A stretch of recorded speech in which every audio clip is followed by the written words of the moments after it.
Hi, welcome to part 2 of episode 12 of the Decisive Podcast. In case you did not know already, I'm Kieran. This is Rob. I'm disgusted. Yes, apologies for that 10-minute delay there. My bowels got the better of me.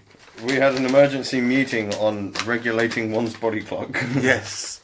So, I had some tuna steak earlier. No, I don't think they need to know. I hope it went alright. Those histamines may have got to me quickly. Right, so, if you just see this video, go to part 1 and you can see us discuss the topic just decided by Sophie Ray, which was Shag, Marry, Kill. And we had a bunch of artists from bands to do, and then we also did a band at the end, and we're still waiting for more, as it's technically the same episode, to be thrown at us during part 2. We also gave an interesting review of an interesting album of Code Orange, or the album's Forever by Code Orange. So, thank you for joining us in part 1. If you're just joining us now or watch this in the future, then go on back to part 1 first, and that'll be fucking fantastic. So, to cap off part 2, we have got the Decisive tournament to continue with. Sure, man. So, the first matchup, dear Robbo, Yes, is let us as prepare. follows.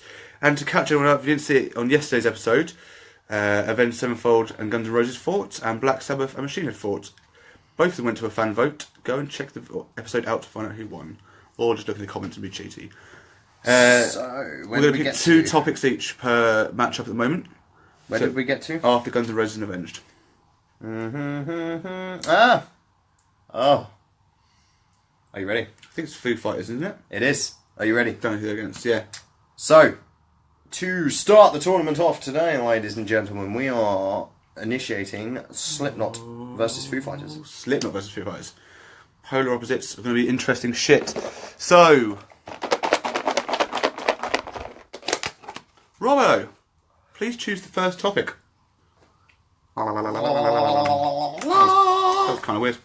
So, Slipknot versus Foo Fighters. We'll be channeling through one of 2 mediums. The first being vocalist. Interesting as fuck. Okay, vocalist and Shit. fuck me, fan base. Fuck. Those are 2 really good ones for those 2 bands. Fuck. Right. Okay. Shit. So, it was Slipknot first and vocalist first. Yeah, So- smashing. Fire away, young chap. So, Slipknot. Corey Taylor. Yeah. And we've kind of covered Corey Taylor We have done in the because he's last come up round. as a vocalist before Yeah. as well. So basically, if you're just joining us now, welcome back. See, we've got a little like over there, a little watch. Slipknot versus Foo Fighters, vocalist and fan base. That's where we're at. So yeah, Corey Taylor as a vocalist. We'll recap quickly. There's no need to go over it too much. Bit of a twat. Bit of a twat. He went for a lot of shit. Bit of a twat because we think he's behind the Joey and It's speculation. Jim firings Speculation, from but their respective bands. Yeah, there's good evidence to suggest that we're not wrong to assume that he has a big part in that. Absolutely correct, yeah. But as a vocalist, he's fucking fantastic. He is. He's now, brilliant. we're keeping it to Slipknot. Last time I said we keep it to Slipknot because we have Stone Sour in there as well. We don't have Stone Sour in there, that was my mistake. However, we're still keeping it to Slipknot because that's the band we're talking about. Yeah, exactly. And he has a very versatile voice. He does, and I could not imagine that band working with any other vocalist in the world. No. I just don't. No, if I You tried... could maybe get a couple of vocalists to stand in for a few songs, maybe. Yeah. That's about as far as it's going to go. He's got a very, very iconic voice. It's recognised as... You know it's Corey Taylor when it's Corey Taylor. 100%. 100%. So his soft vocals and his screams are great. Can I just make a point? Absolutely. If you ever need to do that mid-podcast again, I get to refill my coffee. I like that. Okay, cool. I hope never to do it again, but yeah. I'm trying to put makeup on a pic here. I'm trying to give you like good things out of a Time bad to situation. literally polish a turd. So that's what we've got to say. That's a recap kind of vocalist for Corey Taylor. Yeah. Yeah, he's fantastic as a vocalist. He can be a bit of a bell end. Yeah. Moving on to Dave Grohl. Do a bit of John Grohl. To be honest, I love Dave Grohl. I think he's brilliant. He's got many things to be proud of. He's got many things to be somewhat big-headed about. However, for me, if I was having to pick apart his personality to find a flaw, I do think that he gets complacent with that. Like, over the years, he's gone from being a very humble kind of bloke to, like, yeah, I'm the frontman of this fantastic fucking band, and we're, like, still going after 20 years or whatever. Right. It's like, there's just a sense of it, that's all. There's a sense of him, like... And to be fair, any vocalist that's in a band that ends up getting to a place... I mean, like, Matt Tuck is very guilty of this. Oh, that getting fucking into a song. place where it's like... Yes. Yeah, sorry. We'll come to that. When you get vocalists like that, when they're in a band for so long and they're all about the band, and then all of a sudden it's just them. They're the vocalists, they're the frontman, they're the real deal. That's what that band is about, kind of thing. Like, I feel like Dave has picked up a touch of that over the years. Like, from simple things like, there's a video of a guy fighting at a Foo Fighters concert, and rather than stopping the show and saying, like, get the fuck out of our show, like, this is our band. Did he do the my band? Yeah. Well, he didn't even say my band. He was just like, get the fuck out of my show. You don't come to my show and start fighting at my show. And like, the rest of the band are all just stood there blatantly like, cheers, dude. Cheers. But they're all under his spell. They're all in this place where it's like they kind of worship him. So like, none of them say anything. They're all like happy as Larry to be a part of that project. And it's just like, that would piss me off. Charlie Simpson's a prime example of that guy. Awesome. Probably. Also, I'll throw in that I saw Evanescence live once, and at the end of the show, Amy Lee was like, "Thank you for coming to see me." I was like, "No, don't know." I mean, granted, it's Amy Lee, it's Evanescence. You'd think of Amy Lee straight away, and anyone would. But don't ever say, "Thank you for coming to see me." Yeah, she's picked that up as well. Like, you can tell it's not about the band. Mm-hmm. At least in their eyes, and that puts me off a little bit. It's very off-putting, yeah. So that's kind of Dave's twattiness, is that he does have a touch of that, but I don't think it's made him as much of a bellend as Corey has been. Okay, cool. It's just very difficult. Yes, it is. I mean, Dave is a fantastic singer as well. He's gotten a lot better over the years, Yeah, and he is a fucking brilliant lyricist. Yeah, fair. He's a great singer. We'll go into a lot more detail about it at a later date. But there is one album of theirs where they'd been through, so they'd like spent about $1 million on this album that they ended up shelving. Right. And they lost 2 band members over, technically. So they became like a trio, where it was just Dave, the bassist Nate, and Taylor on drums. And they released an album, There's Nothing Left to Lose, I think, which is, if you know any of the album's like cover photos, is the album with the Foo Fighters tattoo on the back of his neck. I haven't. Okay.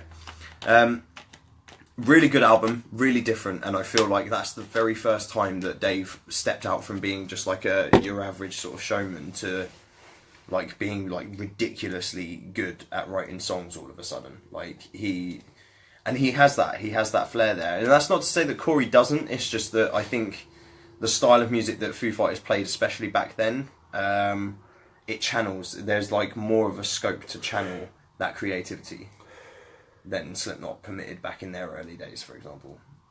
But then it's apples and oranges kind of thing. It's like ifs and buts.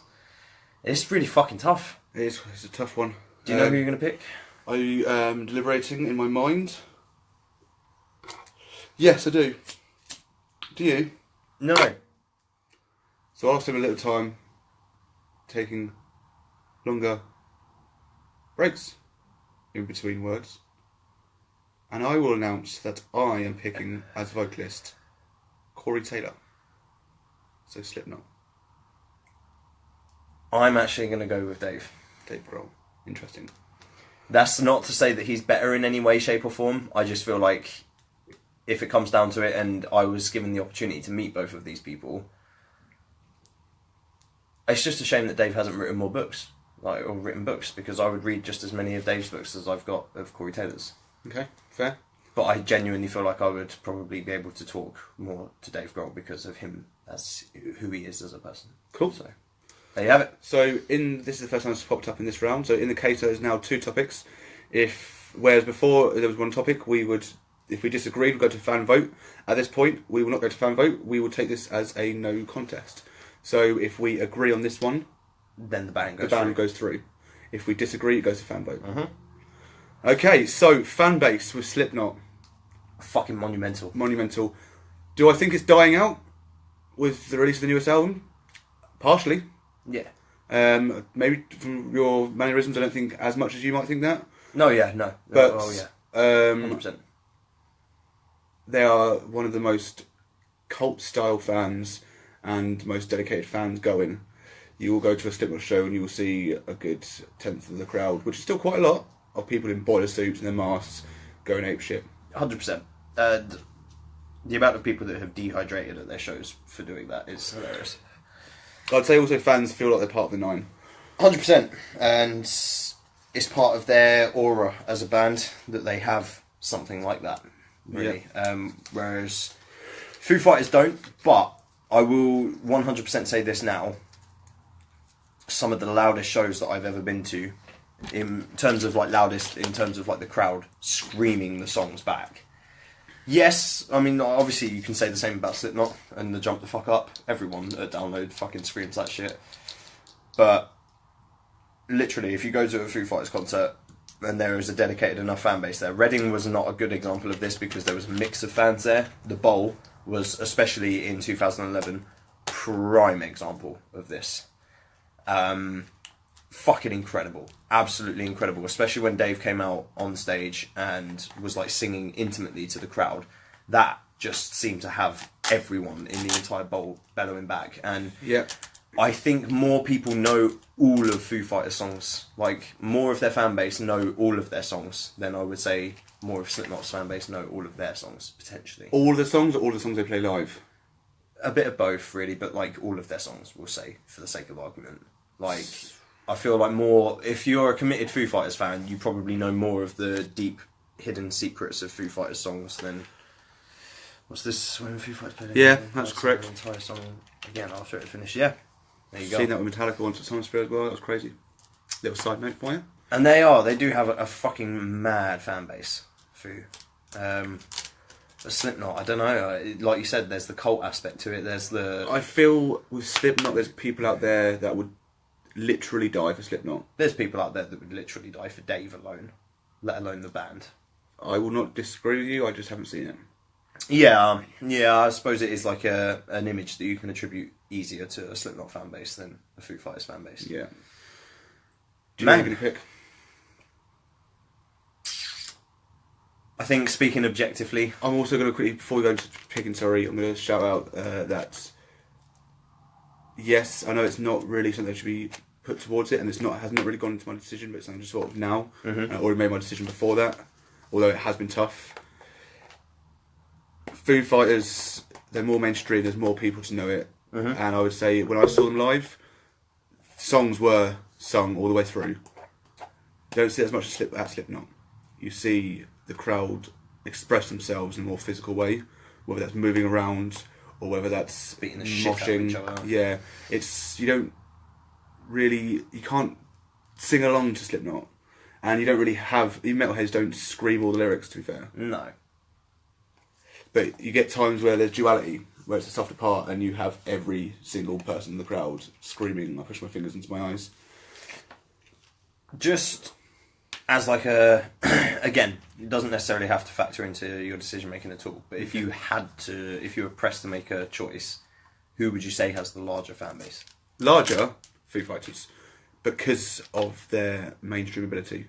There's more people out there that enjoy that music than Slipknot. There's no doubt about that. Axiomatic, really, then. Yeah, so I'm just saying, if they were the same style, if they're the same genre, I would be like, that would factor into it. But because of who they play to, how they're advertised, because it's all about media as well in a way, because you're going to hear Foo Fighters on the radio when a new track comes out. You're not going to hear Slipknot. Plus, they get to play shows like, what's that venue or that thing that bands do, like for a TV event where they play on like the awning? They play on like the top of City Music Hall or something like that. I'll dig it out. But okay. Like Foo Fighters are the type of band that would get to play like TV sort of slots. Yeah, for music and stuff. Absolutely. More than Slipknot would do as well. So yeah, I definitely agree. It's tough because I would say the Slipknot have a more diehard fan base, but Foo Fighters fan base is just overwhelmingly larger. Yeah, it's really tough. Do you know who you're going to go for? I'm going with Slipknot. I'm going to go with Foo. Okay. because Every single one of these has gone to a fan vote so far in this round. Excellent. So, fan vote time. Foo Fighters versus Slipknot. is the post at the top now. No, It is still, yeah, it's the pinned one. So yeah, once you go all past that bullshit. I can't believe they changed this so much. It's this one, yeah. Yeah. No. Are you ready for this shit? I am. Oh, okay. 9-0 to Slipknot. 9 wow. 0 Whitewash. people voted. Yeah, 100%. So fair enough. Slipknot have gone through. 100%. Foo Fighters are gone. No, no, no, no, no, no. Amazing. The next matchup. Is Metallica and Rage Against the Machine. Metallica and Rage Against the Machine. My shiny. Do you want me to give it a shake and you can pick it? Yeah, why not, mate? Shake, shake, shake. Shake, shake, shake. Shake your paper. There you go. Metallica versus Rage Against the Machine. We'll be battling over the topics of drummer. Showmanship. Okay. This is going to be very even. I feel like it is. And Should I we can... blitz through this first topic? Yes, 100%. So, drummer Lars Ulrich can suck my fucking nuts. Yeah, Metallica. So yeah, Lars Ulrich is the drummer. He is he's the drummer in one of the biggest bands in the world, and he is one Of the worst drummers in the world. He's one of the worst drummers. See, I like Lars as a person. I think he's cool, even about that whole Napster stuff. He is one of the people. He's not great. No. No, he's not great. There's been times where James Hetfield has had to go mad at him, and then James Hetfield's like, play it like this. And when your vocalist slash rhythm guitarist is telling you, the drummer, how to play the drum parts, not so good. It's not. And to be fair, just as a little side note as well, Lars does admit that he was not a drummer before he joined the band. Mm-hmm. His dad's like a tennis coach or some shit like that. Like, right. He's mad about his tennis. And that's what he was originally doing. That's why he went over to the States originally, because he's Dutch. Yes. And that's Danish. Danish, there you go. And that's why he went over to the States originally, was to become a pro tennis player. Well, I'm glad he didn't. I'm glad Yeah, he didn't. 100%. 100%, but He's massively influential in his own right, in tennis. in drumming. Okay. So yeah, pretty simple one for me though. I don't really think that Rage Against the Machine's drummer is incredible, No. but he's better than Lars Ulrich, in my opinion. In terms of influence, I don't know Rage enough to comment on the drummer, because I can't even think of how any of the drum tracks go. I mean, they're basic enough. It's just that he actually plays it in time. I mean, that's already... I'm not going to comment on Rage. Should we make our picks? Yeah. Rage Against the Machine. Rage Against the Machine. I cannot stand these guys going through for a second round, especially over Metallica. But okay, showmanship. Metallica are very, very well known for showmanship. 100%. They Can't are fault. a family as a band. They have been known to talk to the bands below them, really help them out and show support, help them around things. But back to their own band, they're tight. They've had their issues. Watch Some Kind of Monster DVD. I haven't even watched that yet, but apparently it's just insanity, and it's them trying to kill each other effectively. So, but they've had their problems. But yeah, showmanship for Metallica is very fucking strong. It is undeniable, and for that reason, I'm not even really going to talk about Rage, because they don't have the greatest showmanship about them. No, they have split up multiple times. They don't get on with each other. Family and Donington and It's Right Now and right that's here. about that. So Metallica. So 100%. fan vote, guys. I already know Every where this single is going. match. And yep, 8-1. 8-1 to Metallica. Metallica go through. Boom. Okay. That's what we like. That's cute. So next up, Rammstein versus Marilyn Manson. Oh, this is gonna be good. This is going to be a tough one. So, I'm gonna laugh if the live show comes up. the first medium is discography. Discography. And the topic of best album. Kind of one in the same in a way. We'll put best album back. No, Don't we think will so? not, because we have picked it. But best album kind of goes... Alright. It's hand in hand. It's kind of unfair under two topics. That would have made sense with one topic. No, I'm joking. I'm gonna make this executive judgment. If we're gonna talk discography, we will return best album. It doesn't make sense to discuss the same thing twice. Why not? Because it's not. We could say that, for example, Rammstein don't have a very good overall discography. However, their best album is better. For me, I might prefer their best album over the other band's best album. We drew it, we stick with it. That's how we do it. That's how we've done it. For this time, we'll do it because we'll discuss it at further occasions. Oh my god. Tournament's not even going to be on for much longer to even There'll be warrant more doing tournaments, okay? God damn it. Rules are rules. You calm down, Farley. this. Fucking thanks, Bruce. I love it. I don't even know why I'm getting that up yet. So, discography for Rammstein. Rammstein first. They have a fairly good discography. I quite enjoy it. Pretty much that. Yeah. Is it better than Manson's?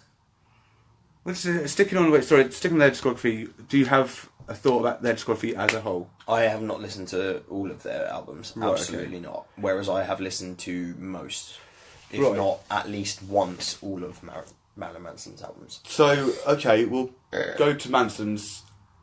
He's got some really fucking dire albums in there. He does. He's got some fucking great albums in there. He's got some fucking powerhouse albums in there as well. Yeah, the trio of Hollywood's Antichrist Superstar and the other one.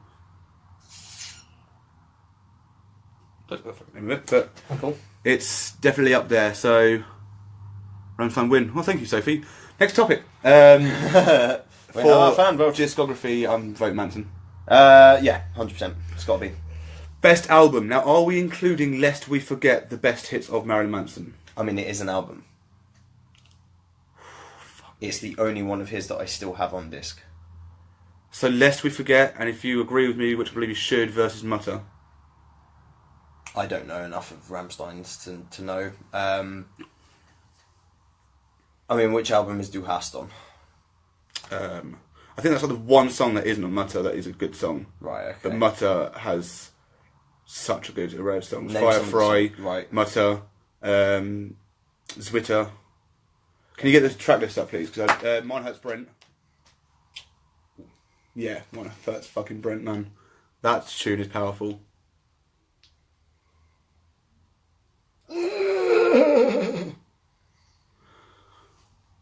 Here's another word from our sponsors. Okay. We don't have a sponsor. Buy water. Mine has Brent. Links 234. Yeah. Son. Yeah. Ich will. Ich will. Feuerwehr. That one. Firefly. Bang, That's the one. bang. Come on, Matter. Oh, yeah. Okay. Yeah. Okay. So yeah, this is a good album then. Spielher. Yeah. Zwitter. Rainrouse, Adios, and Nebel. I don't remember Nebel being on there. Maybe it's a bonus track. Yeah, Maybe I just could missed very it. well be. So yeah, Mutter is a fucking amazing album. It's basically all of their best songs, apart from the one you just mentioned before. And essentially, that is what Lest We Forget is for Manson as well, to a degree. Yeah, There are a but couple that have come out fucking- since then that I think deserve to be on there now, but not many. This is fucking killer. So let's actually go into detail about these two albums. So with that album, with Mutter, Mine Hurts Brent is their best song in my opinion. Okay, yeah. Fucking love it. Firefly is known by everyone, even if you're not a Rammstein fan. Pretty much everyone knows Firefly. Sonny, very well known. Great track. First Rammstein song I heard, actually. So, I mean, there is a lot to be involved with on there. Yeah, really great album. However, Lest We Forget, are we in agreement that I think as a compilation album, this is pretty strong? It's really good. Oh, it's so strong. So strong. The Love Song, Not too keen. Don't care. I could take it or leave it, but Personal Jesus, I'm alright with it. fuck that, it's amazing. Mob Scene, Fucking love it. Mob Scene is incredible. Fucking great song. The Fight Song, Yeah, that's right. yeah, it's good. Tainted Love, Perfect. incredible. The Dope Show, Great. incredible. This is the new shit. Definitely fucking fantastic. Fucking mate. This is the new shit. Disposable Teens, Yeah, good. Sweet Dreams are made of this. Fucking perfect. Incredible cover. Lunchbox, Great. yeah. Rock is Dead. Love it. Get Your Gun. The Nobodies. Long Hard Road Out of Hell. The Beautiful People. Amazing. The Reflecting God. Yeah, don't forget Saint. That's probably Yep. maybe the best track on there. Yep, that's there, and closely followed by Irresponsible Hate Anthem. Which is Take it or leave it. Yeah, pretty much. Take it or leave it. There are so many powerful songs on that album. Just out of so many curiosity, powerful songs on both albums. I mean, alright guys, if anybody has a comment, should we do a compilation album? Does that feasibly count as an album that A best of as well. So it's songs that aren't originally... And it's songs that are intended to be a best of compilation, which therefore, in some ways, does kind of put it at an advantage. It does. Out Sophie, of curiosity, as the topic decider, you decide if we allow this album. For the fans! just out of curiosity, if we're not going to pick a compilation album, what do we therefore agree is going to be the best album for Manson? Antichrist. Yeah, okay. Yeah. Sophie thinks if both albums were best of, it would be fair. Yeah. Therefore, we're changing to Antichrist Superstar. Yeah? Yeah, okay. I'm down.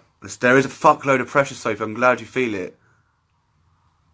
This is a bit mad, actually, isn't it? Irresponsible Hate Anthem, The Beautiful People. Beautiful fucking people. Dried Up, Tied Up, Dead to the World.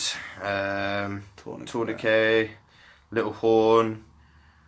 Crypto Kid, Deformography, Wormboy, Mr. Superstar, Angel with the Scab Wings, Kidderfield, Antichrist Superstar, 1996 is good, Minute of Decay, The Reflecting God. It's a lot less difficult when it's not the best of, isn't it? It is. They're probably still winning either way because Mance is still fab. I say fuck it. You can't just say... Fan vote! Are we going with Antichrist, yeah? Yeah, I think so, because, I mean, a best of album, as far as like a best of Rammstein album goes, it sounds like we've probably picked the closest to it, but Yeah. it's not a compilation. No, it's not. That's a singular album. Therefore, that is a disadvantage. I think it's fair. We did make the right decision. Well done, Sophie, originally. I'm going Rammstein. I am going to have to go Manson. Okay, that's fine. Manson was about to go through. If we stuck with Lest We Forget. Manson was about to make it to the next round. 100%. However, how does this work then? Because we both agreed Manson for the first one, and now we're at a split for the second. Then Manson goes through. How? Because he got the first. Manson goes through, did you say? Yeah. Oh, right, yeah, okay. Yeah. Because it's like 3 votes technically against 1 for Rammstein. When you Yeah. weigh it up that way, it's like... Well, like I say, each topic, if there's no win, it's ignored. Yeah. Therefore, we just do the topics. If both topics are no win, then it goes to fan vote. So it goes with ignored and here. Fucking Manson goes through. Fucking Manson Fucking and Rammstein Manson are goes through. Mate. That kills me inside. Shit. Dude. I mean, it is fair to say I'm definitely more familiar with Manson, but Rammstein should not be going out. That Not to doesn't feel Manson. right. If I That wanted does not live feel show to come right. up so we could shit on Manson. 100%. But Fucking Manson. alas, But that makes it... Does that make it Manson versus Slipknot? that makes it... No, Manson versus fucking Metallica. Let's have a look at this. No, because it will be... Wait. No. It will be the winner of My Chemical Romance versus A Day to Remember. Who was the previous? So it's Metallica. So it's going to be Versus- Metallica versus Slipknot. Slipknot and Avenged versus... Did Black Sabbath or Machine Head? Black Sabbath. Oh, Avenged and Black Sabbath. I know. As soon as I found out, I was like... Oh, shit. Surprised it got past Guns N' Roses, but that was a fan vote as well, wasn't it? Yes. It was. Everything's been a fan vote so far, apart from that one there. Yep. Madness. Right, Just so... out of curiosity, well, before we proceed, if it went to fan vote...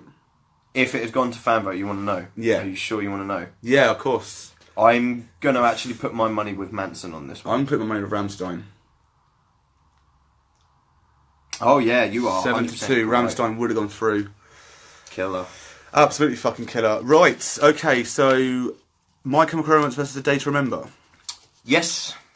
Interesting. Through the mediums of... I mean, there's... We still never had guitarists, by the way. Well, hopefully that's about to change. In fact, it's definitely about to change. Current relevance. And... learning how to unfold paper. Guitarist.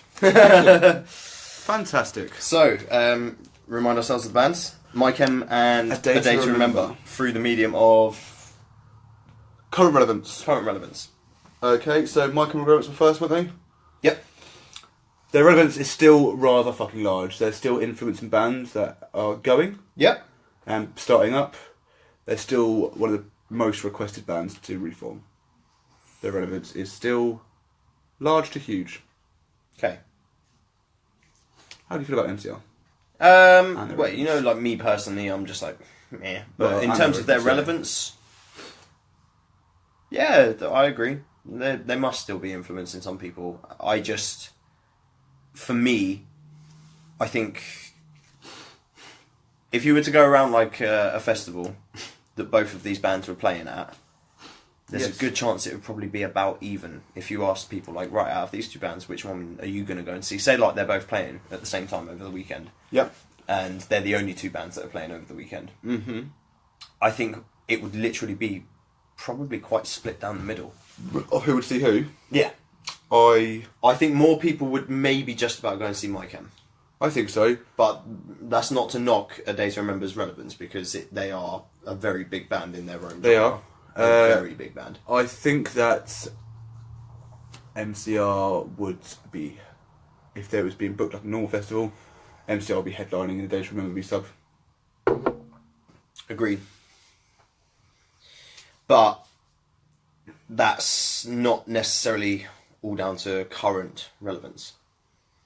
No, it's not, because it'd be a reformation that's going to get them a headline spot. Which would also be for nostalgia's effect, which Yeah. is not current.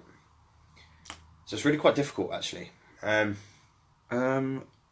suppose for people to be crying out for a reform now, like that relevance still has to be there. Yes, indeed.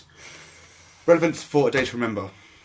It's definitely up there. They're one of the biggest bands in the god awful genre, and they are selling out arenas, or at least I'm not sure they're selling out. I think they were sold out.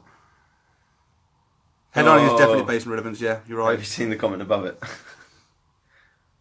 Yes, but current relevance is to the overall, not just you, Sophie.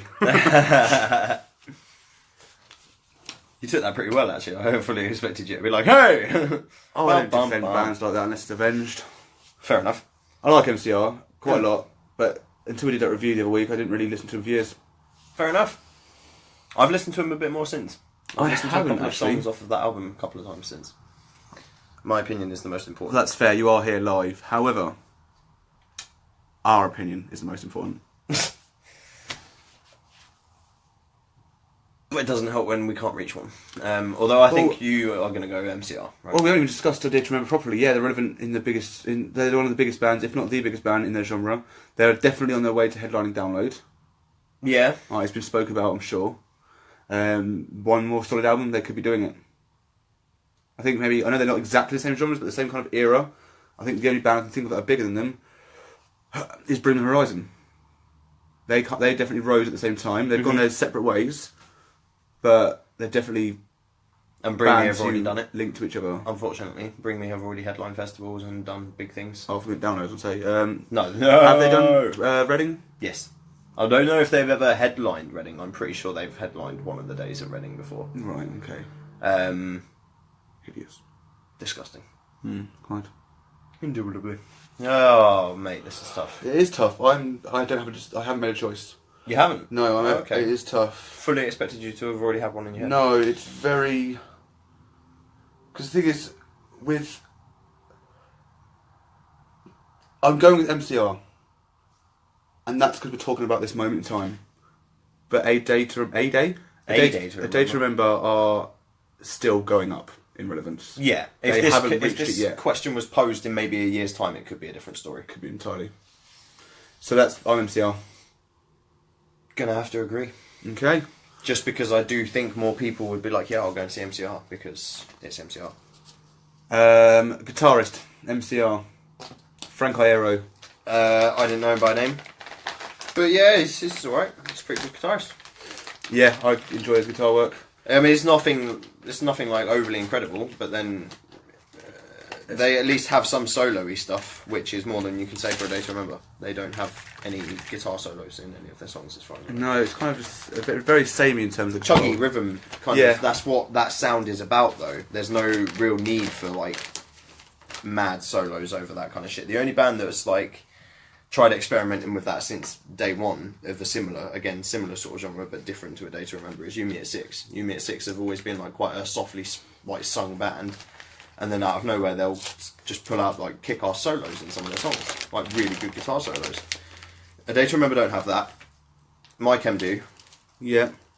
But it's not just, like I say, it's not just about the solos. But it's about No, it's about the people, it's technical- about the technicalities behind it. It's Yeah. about whether or not it fits the bill for what they're doing as well.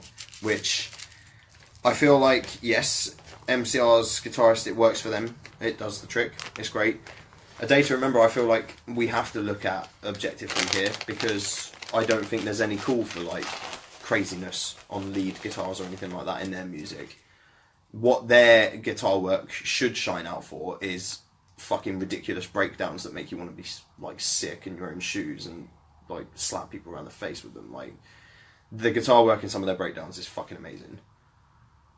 And that's what the music calls for. That's what their band and their project calls for. Whereas MCR is kind of like, there's no need for real heavy, like, that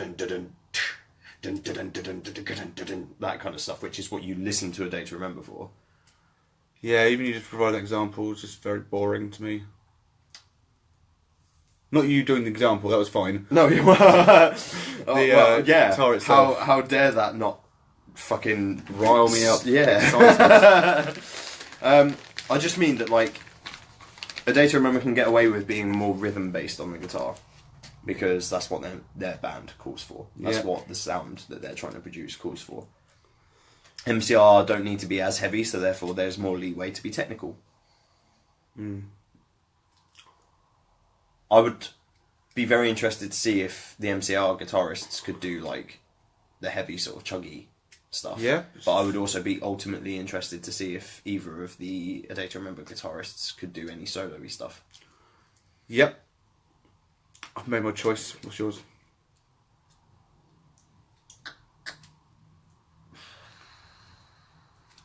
I'm going to have to go MCR again. I'm going MCR as well. Mm. I can't go over... Ignoring that it's not my style of music from A Day to Remember, there's just... You show more technicality. Which one do they do? Who are you talking about, Soph? Which they do fabulously. Who does what fabulously? Tell us! While she writes that, I appreciate the technicality and the solo stuff more, the more variation in guitar than the Beat same. down, sort of like brutal breakdowns Yeah, and beat I'm downs. trying to get my opinion out of that as much as possible, but even if I like both, that's better.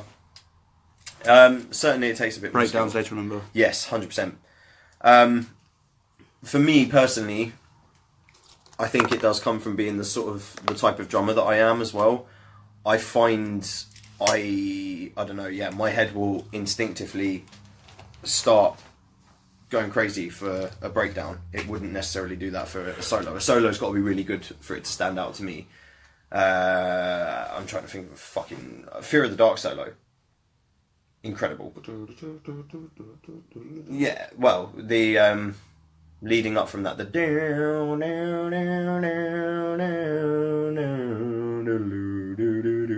that whole thing, fucking goosebumps, man.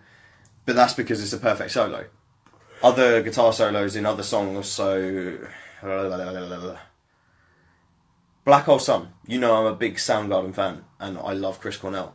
And Black Hole Sun is a fucking brilliant song.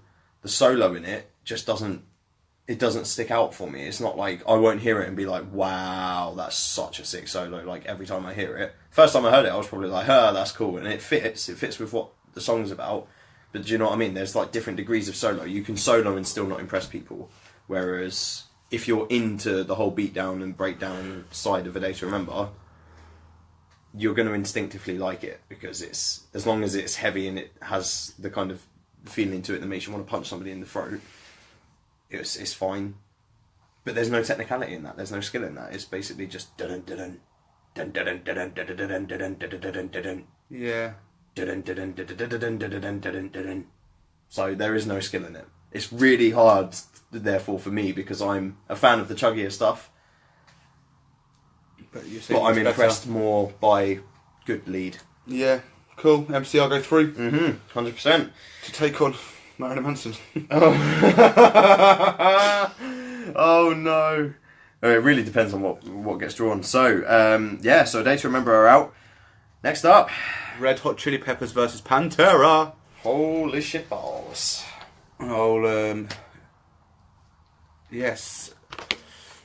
Red Hot Chili Peppers. I believe it's my pick first. Yeah, I believe you're right. I'm going to go for that one.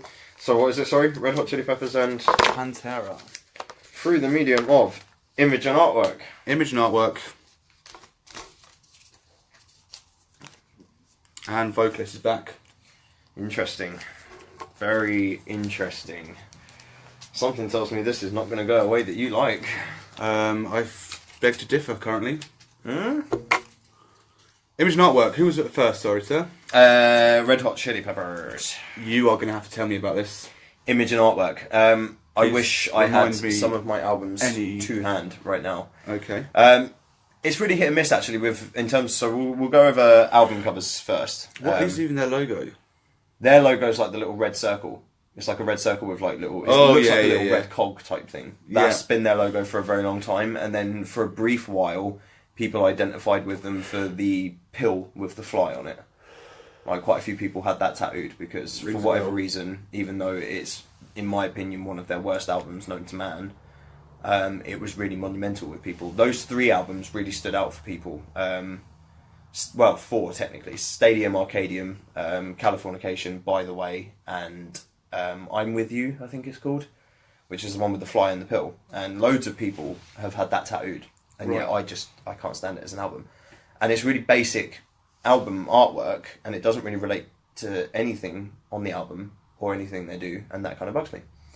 But then they have albums like the Californication cover, where the sea and the pool water and the sky and stuff are like transposed colours, and it's fucking awesome. I'm going to get it up so that you can see, because it's monumental. You'll have remembered it.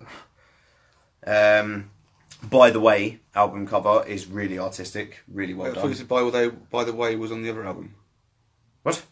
Californication music video, the whole thing is band-based artwork. Yeah. So there you go. They are artists as well. So a lot of, like John Frusciante, fuck me, what an incredible painter. What was I looking up? Californication. So like that. Like the skies in the pool. And Okay. do you see what I mean? Like, it's stuff like that that's really artistically done. Blood Sugar Sex Magic is one of the best album covers, and it's so simple. Also, their taxi driver character is sort of image. Yeah, very true. You know the By the Way music video? Nope. Okay, but the song By the Way, Yeah. which is on the album By the Way,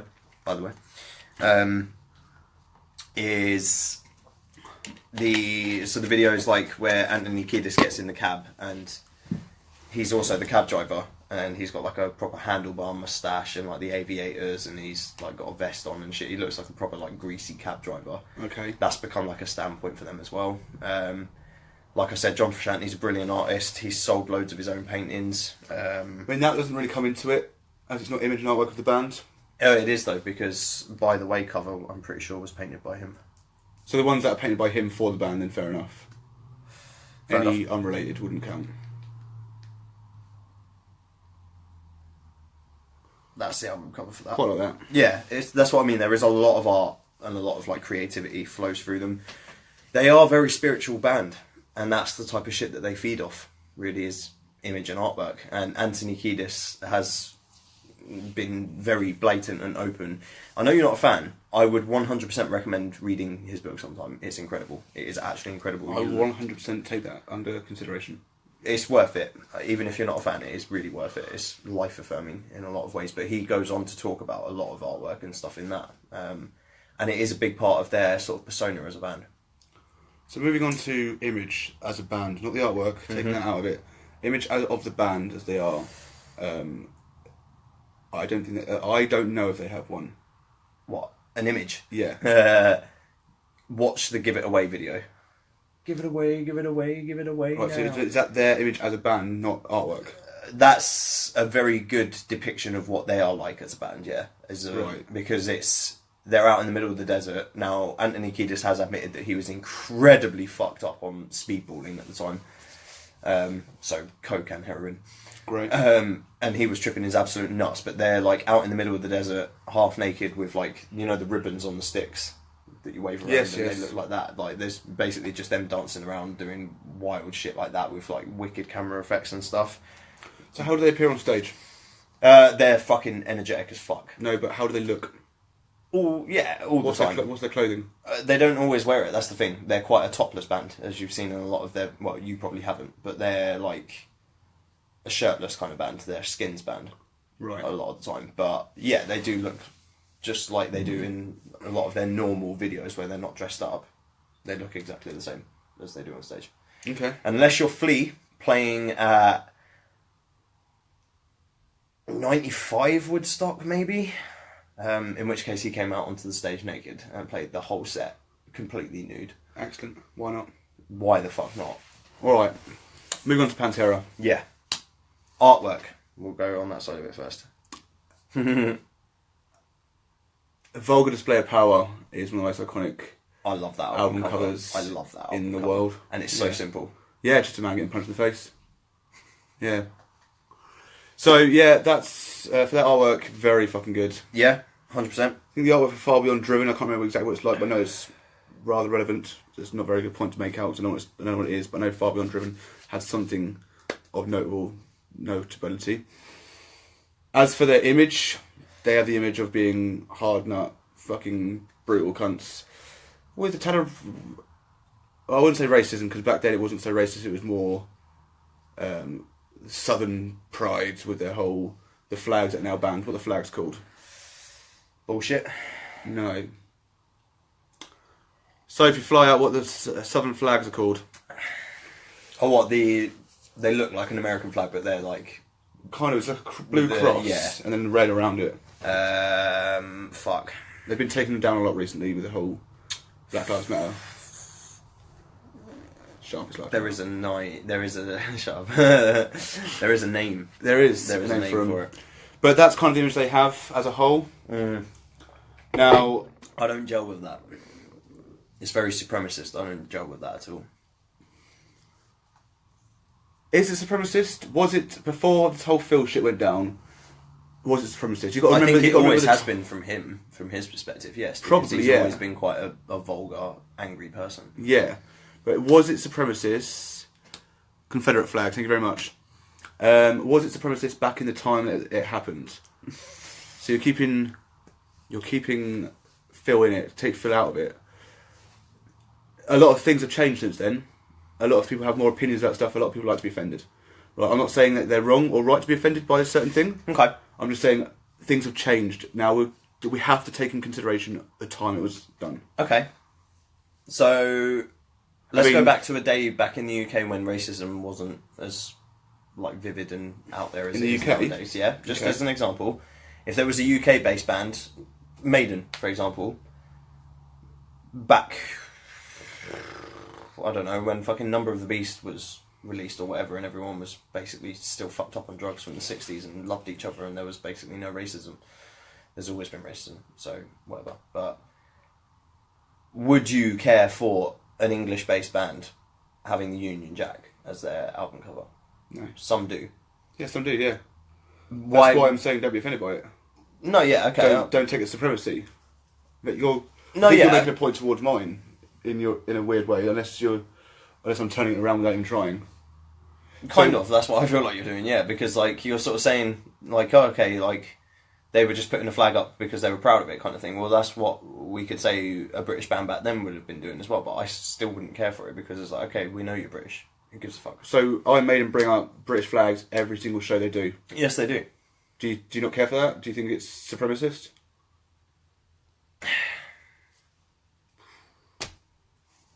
In a way, it's not.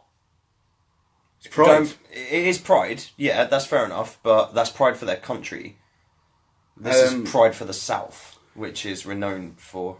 Yeah, and I'm not saying they're right by doing it, but I don't think they did it because they were like, yeah, we're White better power. than black No, people. yeah, no, obviously not. Especially not back then. I just don't see why you need to flaunt it. I don't see why it's part of your image kind of thing to be like, we're from the South. The same question goes to Maiden in that case, and multiple other bands that do it. Yeah, I mean, bands like Blackstone Cherry don't really make a point of waving flags that prove that they're southern around. Not as proud about it. And they're in this day and age. Yeah, I guess. Pantera, 20 years old, man. True. I made my decision before we started talking about Pantera. What's yours? For image and artwork, it's going to have to be Maiden, 100%. Maiden? You mean Red Hot Chili Peppers? Red Hot Chili Peppers, yeah, because we were talking about Maiden. Yeah. And I started thinking, like, Eddie. Why haven't we brought up Eddie? I am also going for Red Hot Chili Peppers. Yeah, it has to be done.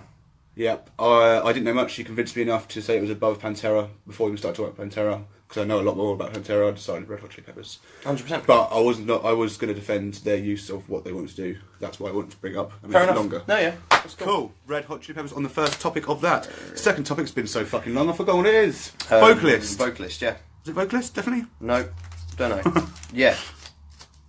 It was an artwork. We're so good at what we do, guys.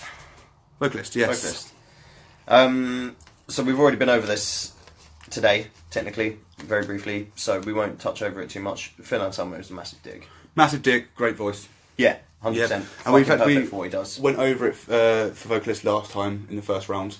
Oh yeah, because they got vocalists as well, didn't They did, yeah. So just a quick recap. Vocalist Phil Anselmo is great. He's got the vocal range. He can do the screams. He can do the singing. He's a massive twat. He's a massive bellend. He's a racist. Not keen on that. Yeah, that's Cool. pretty much sums that up. Anthony Kiedis, massive druggie. Is very humble about his addictions and stuff. Has he ever been much of an arsehole? Well, so Phil has been an arsehole through the medium of his band in the past, I feel. Yeah. That has never really happened with Anthony Kiedis in the sense of it affecting the fan base. It's affected the rest of the band because he would turn up to practices high as fuck. He would sometimes not turn up to practices at all because he was high as Not fuck. helpful at all. And yeah, like the band received quite a bit of stick on and off throughout the years just because he would turn up to press conferences absolutely fucked off his nut and stuff like that.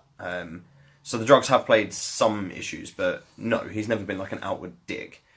Maybe in his personal life towards women in particular, he's been very shag friendly, put it that way. But you kind of get that vibe from But it. has he like anyway. abused him or mistreated him? Or he just likes having a shag? He just likes having a shag, and then he's let the drugs get the better of him, and sometimes emotions have been like caught up in it, and it's caused a lot of problems in his personal life. So you But beating the fuck out of him or something? no, Oh, right. no, never. Well, I say never. Not obviously, it's not public knowledge. Okay. But he does openly brandish in his books that like he would be with a girl, kind of thing, and if a more attractive one came along, it just wouldn't flag up in his brain like, well, I'm already in a relationship with somebody. It would be like, yep, I'm putting my dick in that. Great, okay. So he's a bit of a twat in that sense. However, that doesn't really affect the music. And his vocal range is more just of a singing kind of guy, isn't he? And rap. He can rap really pretty fucking well. Okay. That's technically how they started, really. Was two of the members were How comes they're not new metal? 100% because they're not metal. They're like new funk. They've worked with George Like Clinton. Slipknot are not? Yeah, New metal. just like, yeah, well, okay. We're not getting on to that. That was yesterday's episode. Check that out. It's Yes, great fun. check that out. I'm going to share that. I have... It's hard because there's like a 50-50 split for both of them. Yeah, I much prefer Phil as a vocalist. By the sounds of things, I much prefer Anthony as a person. I'm really torn. So I'm going to long this out slightly a bit longer. And make you go first. Okay. I feel exactly the same way. I do prefer Phil's vocals. I'm going with Phil. You are. Sorry, I'm jumping in. No, Yeah. that's cool. You're going to go with Phil. I'm going to go with Phil as well. Fan vote. May I do the honours this time, sir? Yes. Let me just grab it up for you. So, mate. Pantera versus Rage Against the Machine. Nope, sorry, Red Hot Chili Peppers. Yep, that's both of us. We have Pantera 7, Red Hot Chili Peppers 2. So there you are. Pantera Pantera go go through. Fucking banging. And to the final match of this round. Madness. Is No going to point be leaving one. Iron Maiden versus Trivium. Wives in the medium of. I can't remember who it was last time, so I'll shake it for you. Shake it for me, baby. Fan base. Fan base. Showmanship. Showmanship. Fuck's sake. So again, Iron Maiden and Trivium. Fan base. Maiden, unfucking deniable. Yeah. Unfucking deniable. I feel like this is not really a match-up, to be honest. It's not, unfortunately. I love both bands. Briefly go over them, but yeah. Iron Maiden's fan base is absolutely entirely huge, and They've had a lot longer to obviously build it, which is a fair point to make, but that's just the way of the world. Mm-hmm. Unfortunately. Yeah, Trivium have got a good fan base going, but they're just nowhere near as big and nowhere near as dedicated. And you do have to make a nice exception for the fact that he was so young when he started. Herman Heafy, yeah. Great he last was name. so fucking young when they started. Yeah, and very young teams. He's been able to command a crowd for pretty much his entire career. Yeah, absolutely. Maiden win for me. 100%. Was it Showmanship, wasn't it? Showmanship next, yep. So Showmanship, I don't really know much about Iron Maiden Showmanship. Oh, it's fucking incredible. Is it? Yeah, download 2013. He came in a plane. That's a live show thing. That's not showmanship though. I mean, it's showmanship. That's like. Well, I took showmanship as like how the band are together kind of thing. I would kind of see that as like band culture more than anything, or like, yeah, you could say showmanship as a band, but like I would still say the way that they come on stage and enter the gig is still part of their show, so it's showmanship. But their show is live show. Yeah, but it's still part of the showmanship, because if he just came in and went, "Hi guys, we're Iron Maiden," and started singing, We would say that's bad live show. we would say that that's not very good showmanship. When somebody flies in a plane that they're piloting themselves and it's their own plane, and they fly over the crowd a couple of times and like gets everyone fucking wet, like dripping down past their knees before coming out on stage and delivering like a fucking kick-ass set, I would say that's banging showmanship. I'm not taking that as part of it, personally. Suit yourself, I definitely am. I don't see how you can't. Because it's entirely not what we discussed during every showmanship so far. That's live show. Okay. If you want to take it, that's fine, but... Yeah, because it's part of their showmanship. Definitely. Like, it's... And, yeah, the whole sort of feel... I mean, they're older guys, so the way that they sort of jump around on stage has probably decreased over the years, but they were insane.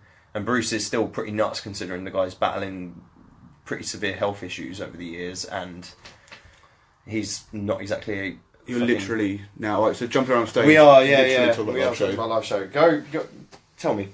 You go. You can take the plain stuff if you want, but jumping around stage is That is only live show. Yeah, 100%. So showmanship is how the band are together, and I mean, they so are. when we like talked a about Metallica unit. showmanship, we were talking about Metallica showmanship earlier. We spoke about how they are like a family as a band kind of thing, how they help other bands and stuff like that. That's not appearance before a live show, or during, but do as you please. Okay. Iron Maiden's Metallica. Iron Maiden's showmanship is, so going from the outside, like I said before, Yeah. I'm not too aware. My assumption would be that it's very, very tight, close knit. Thank you, sir. Yes. Close yeah. knit. 100% they are. And they, I feel like for the next tournament we might need to rename this a little bit, because I feel like this kind of comes under like culture more than anything. I think live show and showmanship kind of fall in one on one. Equals relationship with the industry. Yeah, that's arguable as well. yeah, That's arguable as well. And to be fair, Maiden have got that in spades. yeah. 100%. They're pioneers of the industry. Something I'm also aware of is that bringing the flying into it, but not in terms of the actual personal jet they've got. They quite often take the bands that are supporting them on their jet to shows and stuff like that. Yeah. So that's pretty fucking cool. That is really fucking awesome, and that's like support as well, and that, again, is having a relationship with the industry. So that's a fucking damn good description. Yes. Let's run with that, actually. Relationship with the industry. And with each other and other bands, I'd say, yeah. Yeah. So, other bands are the industry, I guess. Yeah. But including as a band themselves. So, yeah, that's all I've got to say about Maiden, is like the flying stuff It's in incredible. between shows. It's yeah. strong. It's very strong. Trivium. Not so well. Not as much, no. I feel like as a band, they still probably function fairly tight knit. But I know that they've chopped and changed quite a few members. They've probably had about the same amount of members as Maiden have over the years. Maiden have not changed that many. They have got like the Spinal Tap issue. They've changed their drummer quite a lot in Trivium. Yeah. I Like remember almost every album, isn't it? Like every other album or something like that. effectively, I think there was one that was on there for a good 2 or 3 maybe. But they changed it again recently before Silence in the Snow.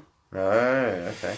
But I know after they got rid of one of the better drummer, the one that played on Ascendancy, because they played down in 2009. And while I won't dabble into that too much, they fucked up. And soon after that, on stage, they actually... they fucked up on stage. And soon after that, within the next few months after Download performance in 2000, and I think it was 2009, my first year, they had a new drummer, or at least fired him and had a few months gap to the new one. Okay. So, you don't really hear any brotherly stories of Trivium. No. Not personally. There are some through Maiden, for sure. Yeah, so... I think in terms of showmanship, then, Iron Maiden. it's got to be. Iron Maiden go through. So before we wrap this up, let's go through the matchups that will be in round 3. I'll be posting a proper visual tomorrow. Yes. But we will have Black Sabbath versus Avenged Sevenfold. Yeah, hold on, let me get this up. So, yes, Black Sabbath and Avenged Sevenfold will face off each other in the next round. Versus... next to that, we will have Slipknot, one out of those two, versus Metallica. Slipknot and Metallica, yeah. Yep. Then we have Manson versus Mychem. Equal Romance. Equal Romance. And Pantera beat Thingy, didn't they? Through fan vote. Pantera went through, yeah. Yep, so Pantera versus Maiden. I think Pantera went through. Who was Pantera against? Red Hot Chilies. Oh yeah, Pantera went through against Maiden. So Pantera, Maiden, Mychem, Manson in the weirdest fucking thing of all time. Yep. Avenged Black Sabbath, Slipknot Slipknot, Metallica. Those are all 4 pretty fucking intense lineups. They really are. So when we start that next week, I'll put the votes up this week. In fact, we may start the tournament next week, we may start the week after to give you time to vote, but I think probably next week. This will now go down to 3 topics. Yes. Per band. Per matchup. 3 topics. Same rules as before. It'll go to the fan vote if we can't decide. And that's that. So, one thing that we do have to face against in this one, though, is if there's 3 topics, there's scope for it to become a massive pain in the arse. I think and stuff, actually. If the band wins all 3, job done. If the band wins 2 and lose 1, they still win. If they lose 1, draw 1, fan vote. Sick. It works out. So, next week we have Rob's choice of album review, which is... I can't take credit for this one, actually, because... Alright, interesting. That's not this week's paperwork at all. Shit. Is it through the Shag, Marry, Kill of Sophie? Well, through the medium of Sophie. Do you know what? I'm just going to have to really hope that I've remembered the name of this album.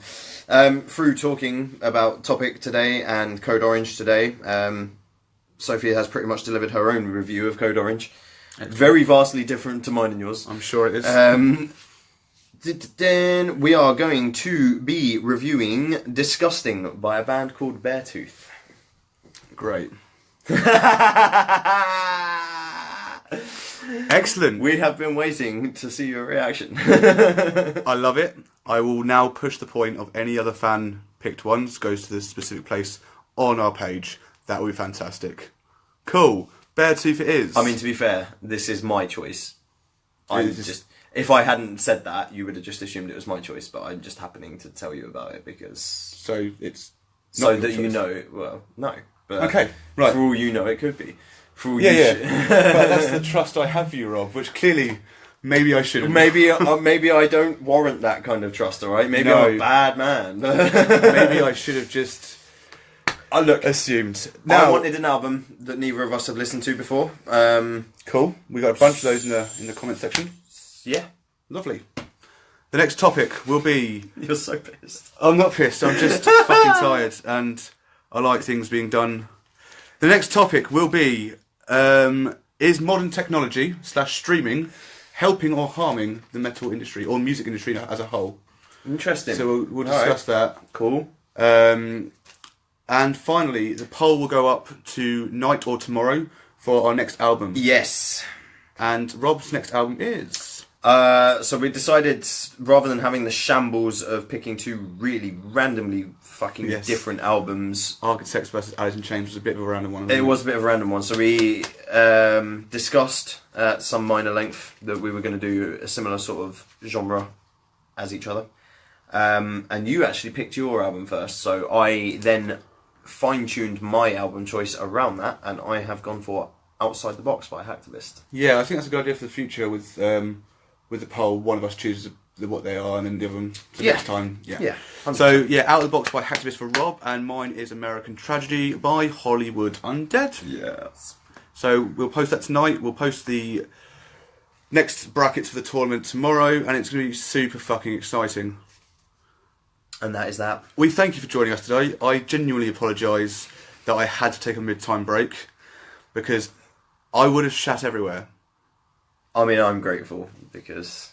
And I haven't fired since, so it's probably the best for both of us. Thank you so much for joining us. We will see you next Monday at approximately 8:30 PM. Okay, bye-bye! I saw it.